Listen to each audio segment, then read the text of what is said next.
कहते हैं माँ का प्यार सागर जैसा होता है, गहरा भी और बेशुमार भी।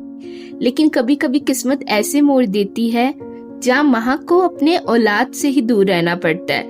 और आज की ये कहानी एक ऐसी माँ की जिसने अपने बच्चे को छोड़कर भी उसको बचाया। उस सुबह एनी के हाथ कांप रहे थे। उसने पुराने फटे पर्स से 2 छोटे से सिक्के निकाले और वे सड़क के किनारे खड़ी रोटी खरीद रही थी। और उसने रोटी का एक एक टुकड़ा अपने बेटे अमेरिको के हाथ में रख दिया, लेकिन अपने लिए एक भी टुकड़ा नहीं लिया। अमेरिको ने देखा माँ का चेहरा भुजा हुआ था, लेकिन मुस्कान अभी भी जबरदस्ती टिकी हुई थी। वे रोज अपने खाने के 2 हिस्सों को बांटती, लेकिन आज पूरा हिस्सा उसने अपने बेटे को दे दिया। अमेरिको के मन में सवाल उठा, आज माँ उतनी चुप क्यों है? उसे नहीं पता था कि आज की चुप्पी उसके जीवन का सबसे बड़ा तूफान बनने वाली थी, क्योंकि कुछ ही वक्त पहले युद्ध ने उनकी दुनिया को राख कर दिया था। एक समय था जब वे 4 लोगों का खुशहाल घर था, माँ, पिता और 2 बेटे। लेकिन युद्ध ने सब छीन लिया। छोटा भाई कमजोर सांसों के साथ दुनिया से चला गया। पिता रोजगार के चक्कर में किसी दूसरे देश चले गए और कभी लौट कर नहीं आए। अब एनी और अमेरिको बस यही एक दूसरे का सहारा थे। एनी मेहनत मजबूरी करती थी। कभी कभी वे अमीर व्यापारी मिस्टर कापा के लिए काम करती थी। वे चुपके से उसका सामान पहुंचाया करती थी। अमेरिका को मिस्टर कापा पसंद नहीं था, क्योंकि जब भी वो घर आते माँ उसे हमेशा कमरे से बाहर जाने के लिए बोल देती। उसे ये नहीं मालूम था कि माँ की हर मजबूरी, हर समझौता उसी की भूख मिटाने के लिए है। अमेरिको भी छोटे होते हुए भी जिंदगी के बोझ को महसूस करने लगा था। वे लोकल बाजार की गलियों में फेंके हुए कपड़े ढूंढता, उन्हें बेचने की कोशिश करता ताकि घर में कुछ पैसे आ जाए। एक दिन उसने देखा एक आम आदमी सफ़ेद चूहा बेच रहा था। अमेरिको के मन में एक शरारती आइडिया आया। वे अपने 2 दोस्तों के साथ 2 मोटे चूहे पकड़ लाया। घर आकर उन्हें सिल्वर रंग से रंगा और बाजार में चिल्लाने लगा, जादुई सफ़ेद चूहा जो किस्मत बदल देता है। और चमत्कार हो गया। एक औरत ने उसे 20 रुपए में खरीद भी लिया। लेकिन तभी जोरों की बारिश शुरू हुई और चूहे का रंग बह गया। सच सामने आ गया। लोगों ने उसे पकड़ लिया। भाग्य से तभी वहां से गुजर रहे मिस्टर कापा ने उसे छुड़वा दिया। लेकिन अमेरिको का दिल उनसे और ज़्यादा भर गया। उसे लगा कि इस आदमी का उसकी ज़िंदगी से कोई ना कोई अजीब रिश्ता है, वो उसे समझ नहीं आता है। घर वापस आया तो देखा एक अजनबी औरत माँ से बात कर रही थी। वे कह रही थी, इस हालात में बच्चे पालना आसान नहीं है। सरकार बच्चों को उत्तर भेज रही है, जहाँ युद्ध नहीं, भूख नहीं, जिंदगी है। लेकिन डर पहले से ही गांव में फैल चुका था। लोग कहते हैं उत्तर में बच्चों को ओवन में डाल देते हैं। माँ का दिल कांप रहा था। अमेरिको ने निगल कर बोला, माँ, अगर जाना है तो चला जाऊंगा। 8 साल की उम्र में वे डर से ज़्यादा दर्द देख चुका था। रात को एनी ने बेटे को सफ़ेद खिचड़ी खिलाई, जो सबसे प्यारा भोजन उसके लिए बनाती थी। अपना हिस्सा भी बेटे को दे दिया। सुबह उठते ही नाम दर्ज कराया गया। सब बच्चों की एक तस्वीर खिंचवाई गई और उसी वक्त एनी को एहसास हुआ ये तस्वीर शायद उनकी आखिरी तस्वीर होगी। ट्रेन स्टेशन का माहौल रोने और चिल्लाने की आवाज़ों से भरा था। माँ चीख रही थी। बच्चे उनकी माँ के आंसू समझ नहीं पा रहे थे। भीड़ में किसी ने चिल्लाया, तुम अपने बच्चों को मौत के मुंह में भेज रही हो। तभी एक बूढ़ी माँ आगे बढ़ी। उसकी आवाज़ कांपती थी, पर शब्द दृढ़ थे। अफवाहें असली दुश्मन नहीं होती, युद्ध होता है। अगर आज हमने अपने बच्चों को नहीं भेजा तो कल ये देश नहीं बचेगा। उस बूढ़ी औरत की बात एनी के दिल में उतर गई। उसने अमेरिको को सीने से लगाया, उसके बालों को सहलाया और जेब में से एक सेब निकाला और कपड़े से साफ किया और उसके हाथ में रख दिया। कहा, इसे तब खाना जब मैं याद आऊं। फिर उसने बेटे को ट्रेन की तरफ हल्का सा धक्का दिया और शायद उसने बेख्याली में अपने दिल का टुकड़ा ही धक्का दे दिया हो, क्योंकि उसे नहीं पता था वे आखिरी बार था जब वे उसने बेटे को छुआ था। ट्रेन चल पड़ी। खिड़की से झांकते बच्चे अपने नए मिले जैकेट उतार कर बाहर फेंक रहे थे, ताकि उनके माता पिता उनको बेचकर कुछ पैसे कमा सके। अमेरिगो ने भी अपना जैकेट खिड़की से बाहर फेंक दिया और फिर सब धुंधला हो गया। उत्तर की ओर रात गहराती जा रही थी। अंधेरे में बच्चों ने बातें शुरू की। वे हमारा हाथ काट देंगे, वहाँ हमें खाना नहीं मिलेगा। डर हवा में तैर रहा था।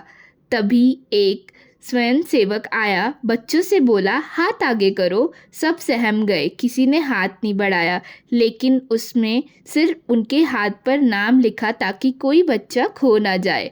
पहली बार बच्चों के चेहरे पर हल्की सी राहत आई। रात में सब सो गए।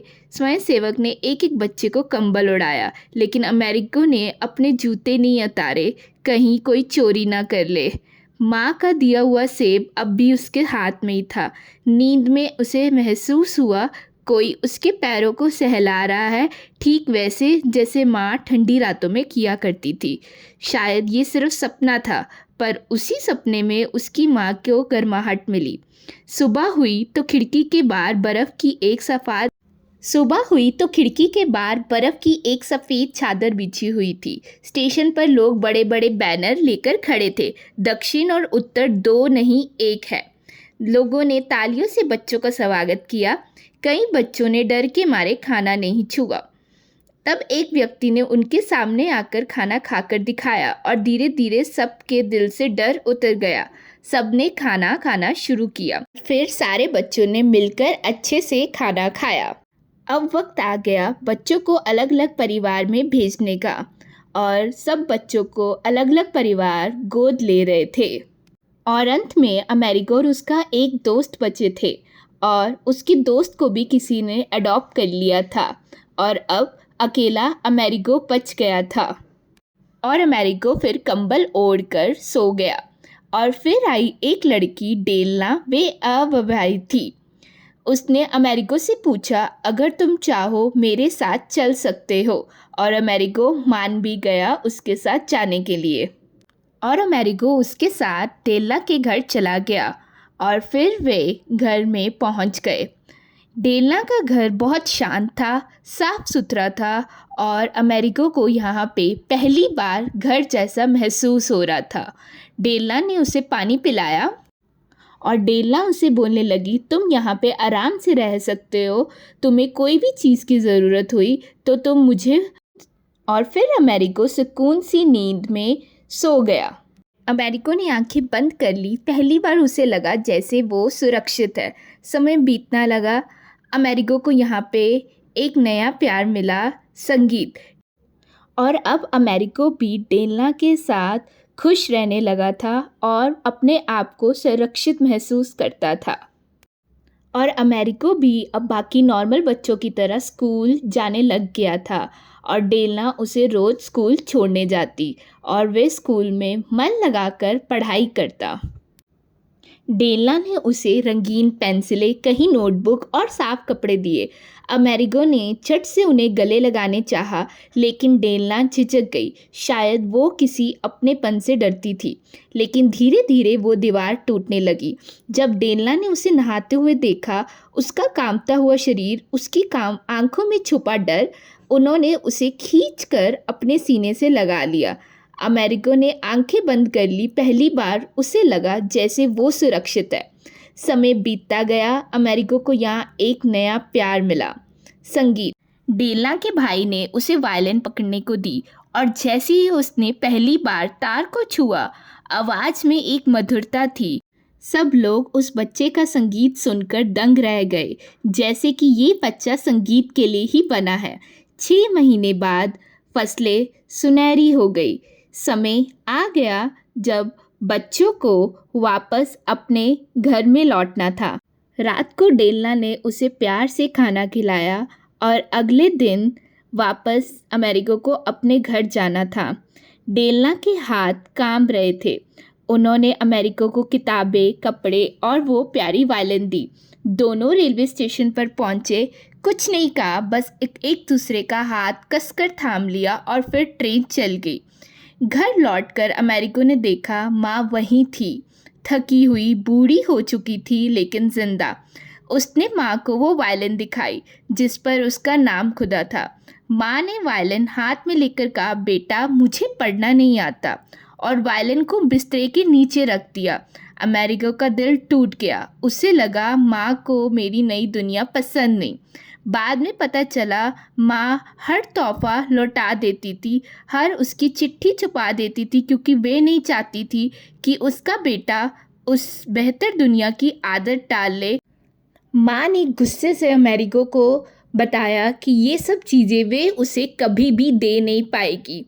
गुस्से और दर्द में अमेरिको ने घर छोड़ दिया और वापस उत्तर लौट गया, और वो अपनी माँ से बहुत गुस्सा था। और जैसे ही अमेरिको उत्तर पहुंचा, डेलना ने उसे भागकर उसको गले लगाया और उससे मिली। इस बार वे हमेशा के लिए वहीं रह गया। साल बीतते गए, अमेरिको एक मशहूर वायलिन बन गया। एक दिन मंच पर प्रदर्शन करते हुए उसे खबर मिली माँ अब नहीं रही। वे घर लौटा। घर वैसा ही था जैसे उसने छोड़ा था। बिस्तर के नीचे वही वायलिन पड़ी थी। उसके हाथ एक पुरानी पर्ची जिसमें माँ ने उसे छुड़ाने के लिए कभी कर्ज लिया था। अमेरिको के हाथ कांप गए, आंसू टपकने लगे।